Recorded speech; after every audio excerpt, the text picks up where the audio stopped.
Hora do Mago, Ato 42 Produções, vídeo 1, take 1, gravando. Esse é o take 2, na verdade, né? Porque... Adão Negro é o mais novo filme da DC. E apesar de seu forte ser as suas cenas de ação, há um personagem que nos chamou bastante atenção por causa de sua história e de seus atos. Estamos falando do Senhor Destino. E ao olhar para ele, não tem como não lembrarmos do Mago Supremo do universo Marvel. Estamos falando, logicamente, dele, o Doutor Estranho. Porém, apesar de ambos tentarem representar um grau de elevação cósmica, eles são muito diferentes. E isso nos fez pensar na seguinte questão: qual o papel do mago para uma história? E em meio a essa indagação, algumas outras surgiram. O Doutor Estranho mentiu? O Tony Stark não precisava ter morrido? Se você quiser saber as respostas para essas e outras perguntas, fique conosco até o final desse vídeo. Eu sou Gustavo Nunes e você está no canal Ato 42.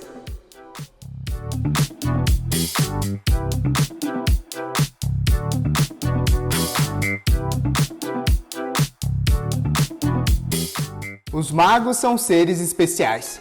Enquanto muitos outros personagens apenas utilizam de suas forças e artimanhas, eles foram os escolhidos para representarem uma essência superior. Naturalmente, o guerreiro ou o tanque são muito mais legais, porque todo mundo gosta de uma porradaria franca. Por isso que o Adão Negro, esse personagem, é tão bacana, porque ele só sai arrebentando todo mundo e não tá nem aí. Ele é realmente um tanque de verdade. E é por isso que o Gandalf do Senhor dos Anéis é o melhor mago de todos. Porque quando não dá com a magia, ele vai com a espadada mesmo. Ele une o útil ao agradável. Mas por meio de seu conhecimento, eles dominam a magia, essência fundamental para que uma conexão com o divino seja estabelecida. E essa é uma essência especial que une todos os magos, a sua relação com o cosmos. Todos eles são chamados a um plano mais elevado de existência e enxergam a sua insignificância perante o universo. Tanto o Doutor Estranho quanto o Senhor Destino sabem que suas ações são apenas pedaços insignificantes de poeira comparados à grandiosidade da vida que abrange toda a galáxia. No entanto, não é por causa dessa inferioridade que eles desprezam a importância, a grandeza da guerra do bem contra o mal. Seja o Gandalf, o Senhor Destino, o Mago Supremo, o Mestre dos Magos do Senhor dos Anéis ou o Patolino, todos eles são parte integrante dessa batalha. No entanto, essa ação não é realizada diretamente.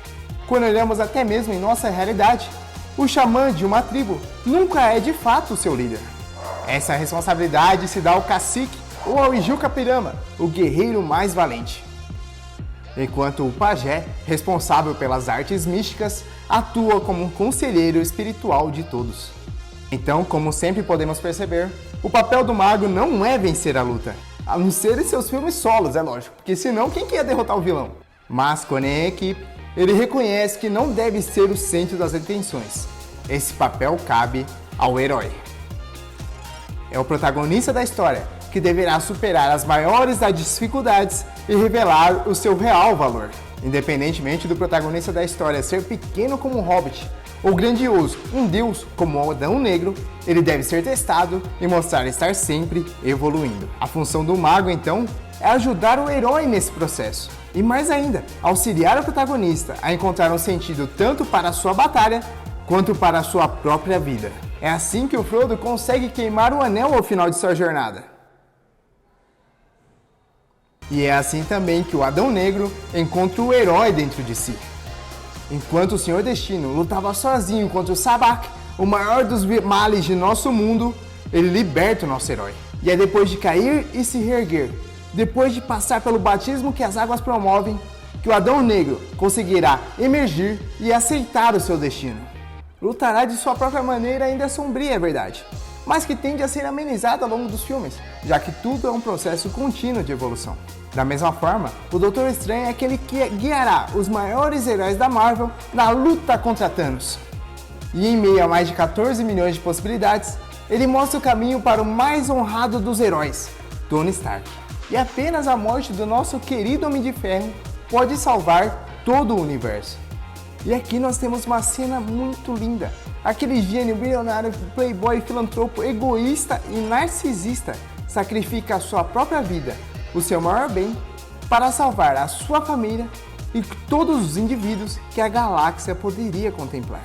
É nesse ponto, com um estalo, que o Tony Stark se mostra o maior herói da Marvel, porque apenas com um sacrifício, um herói de verdade pode surgir.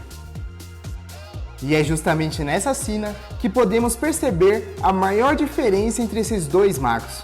O Senhor Destino sabe que não pode derrotar o mal por si só, sozinho, mas ainda assim ingressa nessa batalha.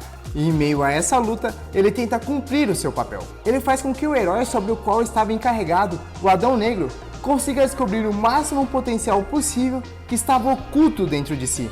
E ele realiza esse feito fazendo o Adão Negro descobrir algum sentido para a sua vida. Mas, por causa disso, o nosso mago precisa se sacrificar. Ou seja, ao tentar construir alguém digno, ele mesmo se torna um herói nesse processo. Já com o Doutor Estranho, a mesma situação não ocorre. Apesar de ele guiar o Homem de Ferro a fazer um dos maiores atos de caridade que uma pessoa poderia conseguir, o nosso Mago Supremo se esconde. Imerso em seu orgulho e arrogância, ele decide não se sacrificar. E essa falta de ação, na verdade, talvez possa até mesmo ser justificada.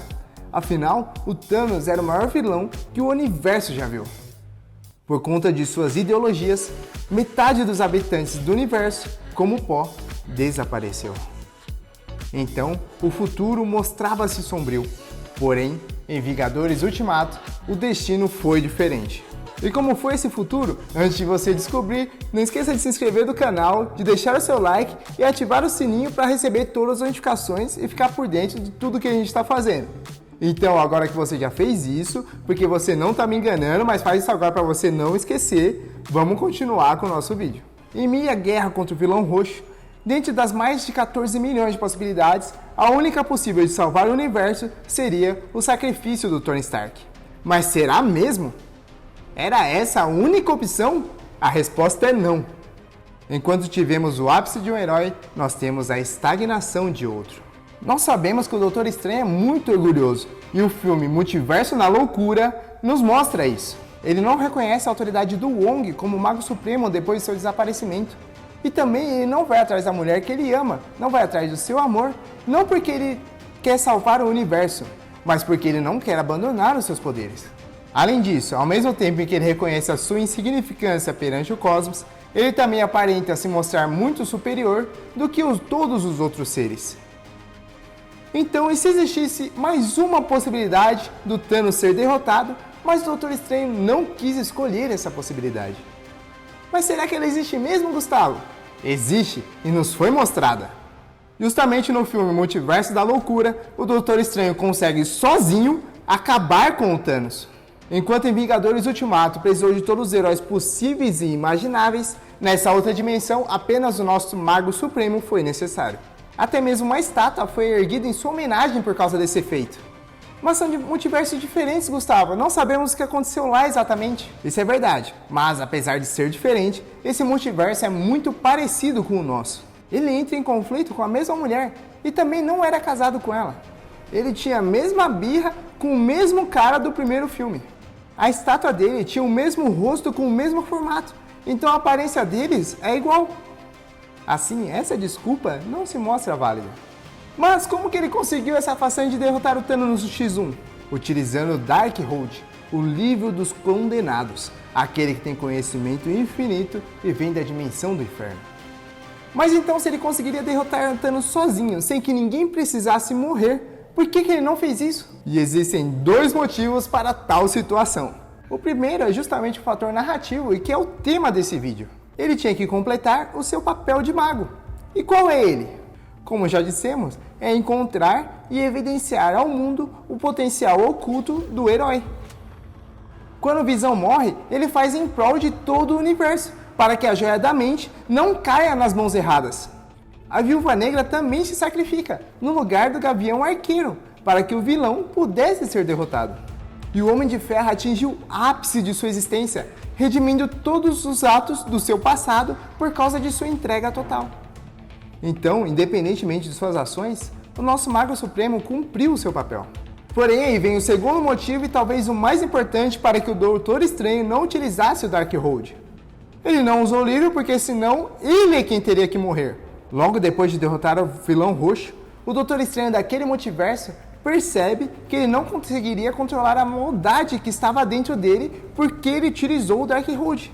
Assim, ele no futuro seria tomado pelo mal e, por consequência disso, seria o maior inimigo das galáxias. Por conta disso, ele pede para que os Illuminati o matem. E os Illuminati são os altos escalão dos heróis naquele multiverso, como se fosse a Liga da Justiça ou os Vingadores. Portanto, nesse multiverso, o nosso mago é honrado, porque ele decide se sacrificar pelo bem maior que tanto preza. Mas aí você pode ficar na dúvida, mas o nosso multiverso ele não ia ter tempo para aprender a manipular esse livro, não ia ter como. Mas logo no filme nós vemos que o Doutor Estranho é um autodidata. Ele pega no livro e 5 minutos depois ele já está usando todos os feitiços. Além disso, ele também tinha a Joia do Tempo. Então o tempo era o que ele mais tinha, ele tinha de sobra. Mas o principal para ficarmos contra as ações do Doutor Estranho é a crueldade em que o seu egoísmo acarreta. De um lado nós temos o Tony Stark, com esposa e filha.